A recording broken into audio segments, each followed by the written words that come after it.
全身金属涂装，原创新规武器，正版授权，只需半张。Hello， 欢迎来到加持桑德曼分享。今天我们来把玩由中动出品的机动奥特曼赛罗装甲。这个玩具的外包装还是挺厚实的，打开包装，内容物主要是最上面一层本体，下面2层配件。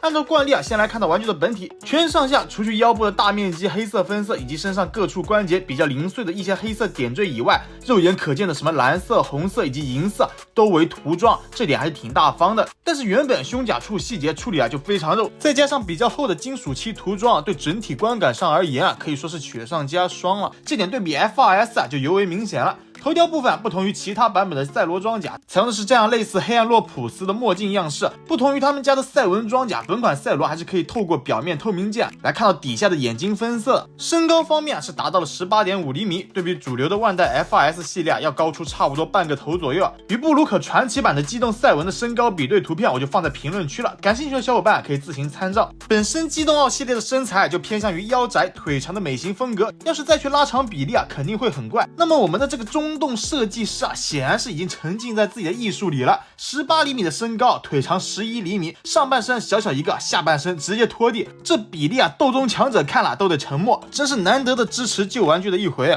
头雕方面也是三方比对下，倒也不说多丑吧，就是有些略显稚嫩，没有前两者那么凌厉。再加上头部侧边装甲没有耳机，光秃秃的，就显得有些扁平单薄。如果它能有这款 Final Uncutable 赛罗15周年联名款蓝牙耳机颜值绝对会提升一个档次。银色金属质感的枪体搭配赛罗头标图案，科技感十足。耳机充电盒的外观也是不简单，采用了最经典最醒目的红蓝主角配色，上下红蓝色块的分布，再加上外壳正背面的银纹银色条纹，更是精准复刻了赛少经典皮肤。触控式操控科技感拉满，更是搭配了赛罗奥特曼 CV 宫野真守的原台词收录来作为联动语音引导。ゼロ、ウルトラマンゼロ、セブンの息子だ。俺に限界はない。俺のビッグファンはもう止められないぜ。よく言うだろ、主役は遅れてくるってな。2万年早いぜ。ブラックホールが吹き荒れるぜ。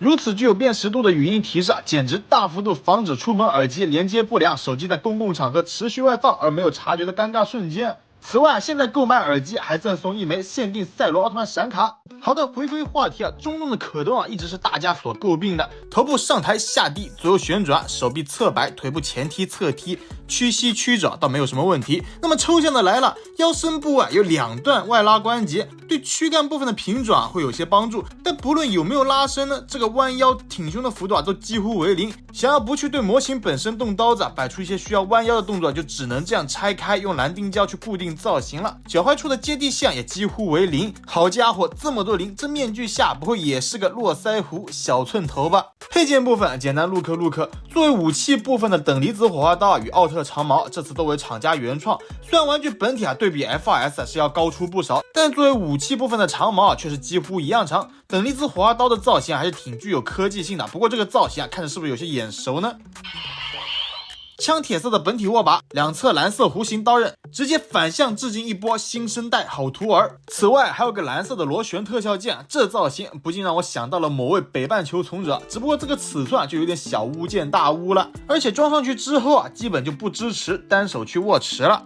手型方面，除去本体自带的握拳手以外呢，一共是给了4对其中分别是一对开掌手，一对 V 字手，2对这个武器握持手，最后还附带了这么一个地台支架。